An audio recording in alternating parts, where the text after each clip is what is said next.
Karena itu, saya putuskan untuk membahas kasus ini sebagai peringatan agar kita selalu menjaga dan merawat organ vital kita. Dan hasilnya, sang pelanggan ini pun mulai ketagihan. Bahkan sang pelanggan menceritakan enaknya pijatan Randy kepada teman-teman wanitanya yang lain. Awal hal itu terjadi karena si pelanggan merasa nyaman, keenakan dengan pijatan Randy pada titik-titik di tubuhnya. Dia ambil gunting kuku dan dia cabutin nih daging-daging yang tumbuh di ujung alat vitalnya dengan menggunakan gunting kuku itu. Bayangin aja teman-teman, daging kecil yang tumbuh pada kulit dicabut dengan gunting kuku.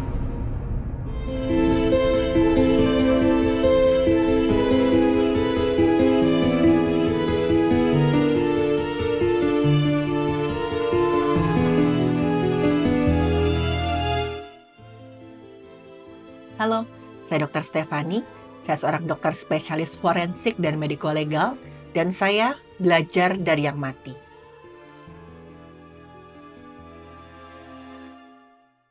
Data Organisasi Kesehatan Dunia menyebutkan beberapa tahun belakangan hampir setiap hari ada 1 juta orang terkena penyakit organ vital. Angka ini terbilang cukup banyak dan juga sangat memprihatinkan ya teman-teman. Karena itu, saya putuskan untuk membahas kasus ini sebagai peringatan agar kita selalu menjaga dan merawat organ vital kita. Kasus ini tentang seorang pria yang harus mengalami amputasi pada sebagian alat kelaminnya. Kita sebut saja nama pria ini dengan Randy. Randy adalah seorang pemuda yang ambisius. Dia rela melakukan apa aja demi uang. Awalnya Randy bekerja sebagai tukang pijat di sebuah tempat relaksasi kesehatan. Di sana dia banyak disenangi oleh pelanggannya karena dia pintar mijat. Dia juga tahu titik-titik tubuh yang nyaman dan juga terasa enak saat dipijat. Randy ini tahu nih titik-titik pijatan erotis pada tubuh. Semua itu dia pelajari melalui buku dan juga video yang dia tonton di internet. Kehidupan Randy berubah ketika satu hari dia diminta oleh seorang pelanggannya untuk memijat di rumah sang pelanggan. Dari yang awalnya pijatan biasa, Randy mulai nih mempraktekkan pijatan spesialnya di titik-titik sensual wanita tersebut. Dan hasilnya sang pelanggan ini pun mulai ketagihan. Bahkan sang pelanggan menceritakan enaknya pijatan Randy kepada teman-teman wanitanya yang lain. Layanan pijat yang ditawarkan Randy jadi semakin laris. Randy akhirnya memutuskan untuk keluar dari tempat kerjanya dan buka layanan pijat sendiri. Awalnya memang si Randy ini murni membuka jasa layanan pijat. Sampai suatu hari ada pelanggannya yang meminta layanan lebih dari si Randy. Lebih di sini maksudnya adalah Randy diminta untuk memuaskan pelanggan dengan cara berhubungan badan. Awal hal itu terjadi karena si pelanggan merasa nyaman, keenakan dengan pijatan Randy pada titik-titik di tubuhnya. Dan lagi-lagi karena diiming-imingi uang, Randy pun akhirnya melakukan hal yang diminta oleh pelanggannya tersebut. Pelanggannya pun puas dan Randy pun mendapat pujian dari si pelanggan ini. Dan ini membuat Randy juga ketagihan memberikan layanan ekstra tersebut. Dia mulailah melakukan hal-hal aneh di luar profesinya menjadi tukang pijat. Randy melakukan aktivitas hubungan badan dengan pelanggan-pelanggannya. Tentu aja dengan imbalan uang yang tidak sedikit. Randy melakukan hubungan badan hampir setiap hari, bahkan dengan 3-4 orang pelanggannya. Dia pun terkenal dengan sebutan sang pangeran ranjang oleh seluruh perempuan yang pernah merasakan kehangatan tubuhnya Randy. Akhirnya dia pun mulai lupa nih dengan profesinya yang sebenarnya. Randy juga akhirnya menggunakan jasa pijatnya hanya sebagai kedok untuk memberikan layanan ekstra. Tapi di balik itu semua, Randy ternyata nggak pernah sama sekali memeriksakan kondisi kesehatannya, apalagi kesehatan alat vitalnya. Bagi Randy, asalkan dia masih bisa melayani para pelanggannya dengan baik, bisa memuaskan mereka di atas ranjang, semuanya udah beres. Ini adalah perilaku hubungan badan yang gak aman ya teman-teman. Yang dilakukan oleh Randy adalah aktivitas ranjang yang meningkatkan resiko terkena penyakit menular. Waktu Randy melakukan aktivitasnya ini, dia nggak mau ambil pusing dengan berapa banyak orang yang melakukan aktivitas ranjang dengan si Randy. Dia juga nggak mengetahui bagaimana status kesehatan pasangan-pasangannya ini. Randy ini menganggap dengan menggunakan alat pengaman berupa maka dia akan 100% terlindung dari resiko aktivitas ranjang yang tidak aman. Perlu dicatat ya teman-teman, kalau karet pengaman hanya memberi perlindungan sebesar 80-90%. Yang artinya 10-20 orang dari 100 pasangan akan tertular penyakit jika menggunakan karet pengaman tersebut dengan benar. Dan peringatan ini juga selalu ditulis dengan jelas di setiap bungkus alat pengaman tersebut. Tapi hal ini nggak dipedulikan oleh Randy, karena bagi Randy yang penting adalah dia bisa mendapatkan keuntungan. Di sisi lain juga dia bisa memuaskan hasratnya. Randy merasa seperti mendapatkan keuntungan double dengan pekerjaannya ini. Saat itu yang ada dalam pikiran Randy adalah uang dan juga kepuasan sesaat. Dengan uang itu Randy bisa makan di restoran mewah, beli baju bagus, barang-barang bagus lain dari layanan tidak senonoh yang dia berikan. Uang dan harta adalah satu-satunya yang dipandang oleh Randy. Randy merasa bahwa ini adalah pekerjaan yang sangat-sangat menyenangkan. Dia bisa mendapatkan uang dan juga kenikmatan dengan cara yang mudah. Tapi sesuatu yang kurang baik sudah pasti ada akibatnya. Kesialan yang menimpa bermula ketika Randy melihat ada semacam daging kecil yang tumbuh di ujung alat vitalnya. Dan daging itu terasa gatal. Si Randy sampai nggak tahan karena gatal itu sangat hebat.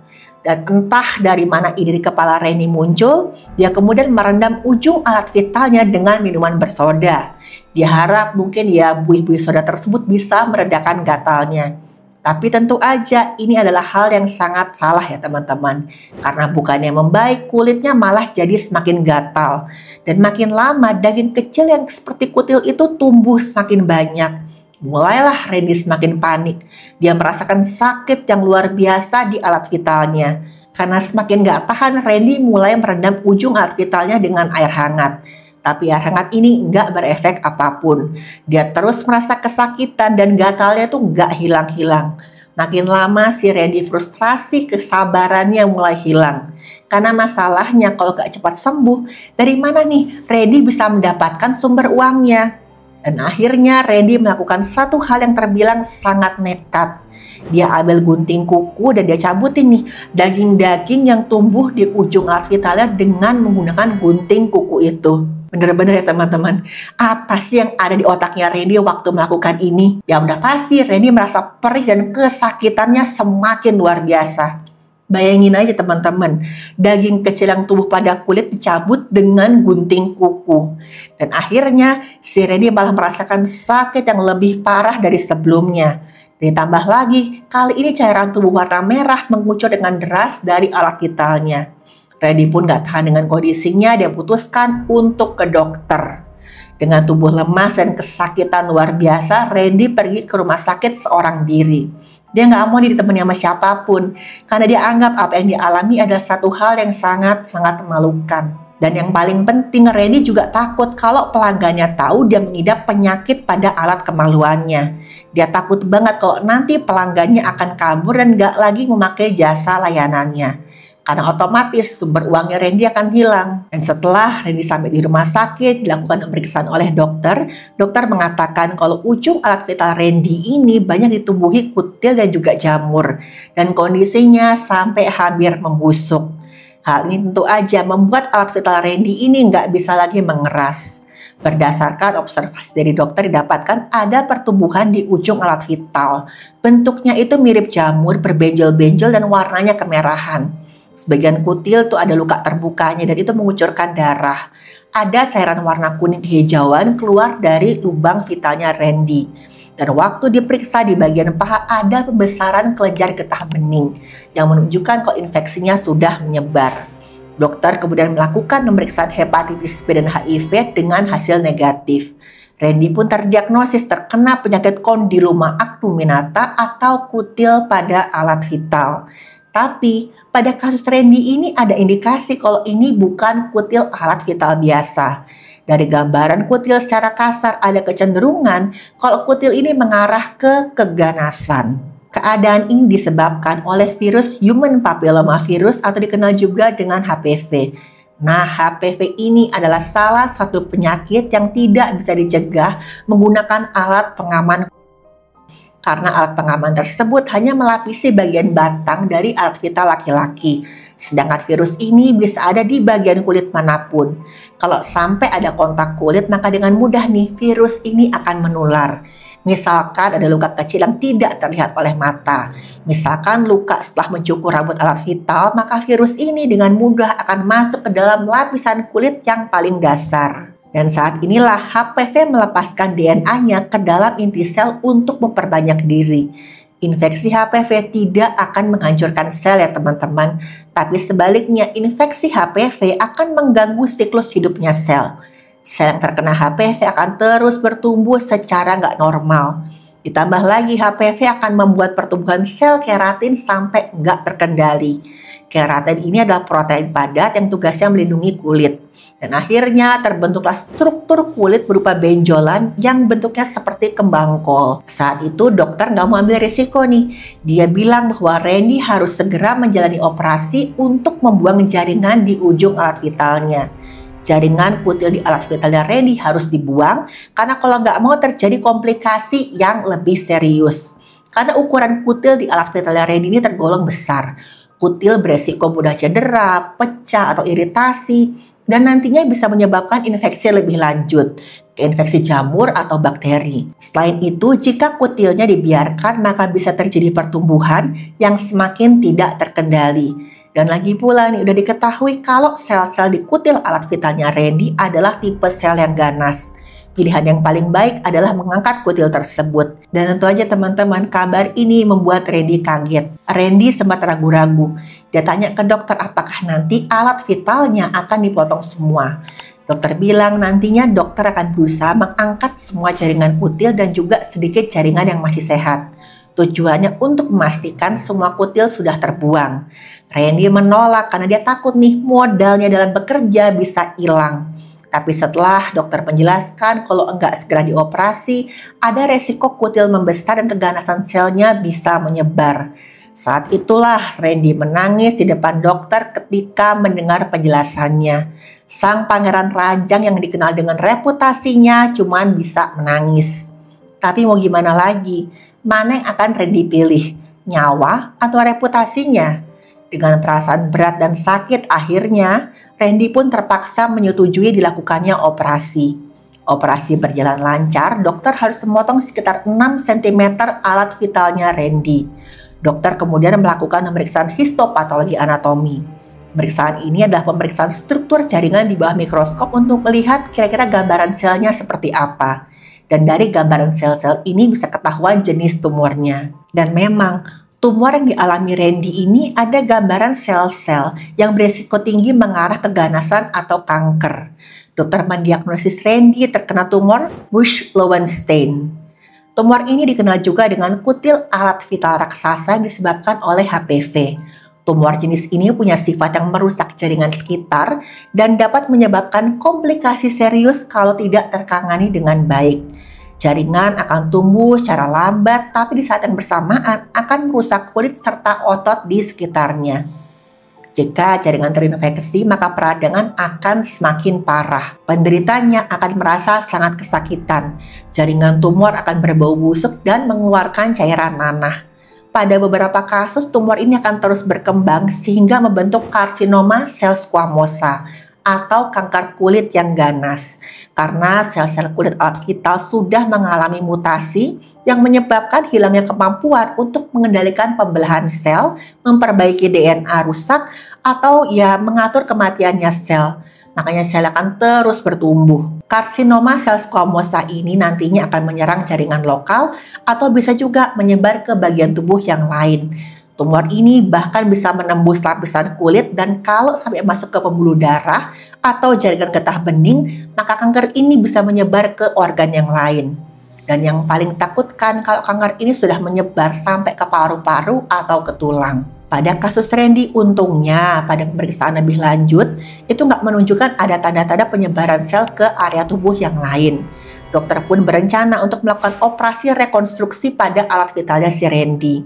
Randy juga terus periksa setiap 6 bulan untuk melihat ada atau enggaknya kekambuhan pada bekas operasinya tadi. Dan saat itu Randy hanya bisa fokus dengan penyembuhan dirinya. Tapi seringkali pelanggan-pelanggan ini masih sering nih nyariin si Randy. Si Randy menghindar karena dia merasa malu. Dia nggak dapat lagi melayani pelanggan-pelanggannya. Dan singkat cerita, semua kejayaan Randy pun hilang seketika. Ada satu kenyataan pahit yang harus dihadapi oleh Randy. Dengan mudah, Randy pun digantikan oleh teman-temannya yang berprofesi sama seperti dirinya dulu. Dan teman-teman Randy nggak ada yang peduli dengan keadaannya si Randy. Mereka malah seneng karena Randy si pangeran ranjang sudah nggak ada lagi. Pelanggan-pelanggan Randy yang selama ini menjadi sumber uangnya, ini udah nggak bisa lagi dia manfaatkan. Randy terpaksa berhenti melakukan aktivitas nggak sehat yang selama ini dia lakukan. Hidupnya rusak akibat perbuatan yang dia lakukan sendiri. Dari kasus Randy ini ada pesan tentang kesehatan alat vital. Ini juga yang perlu teman-teman perhatikan. Apa memeriksa atau melakukan pengecekan alat vital itu penting? Tentu aja penting teman-teman. Dan teman-teman bisa memeriksakannya jika menemukan satu hal yang enggak semestinya.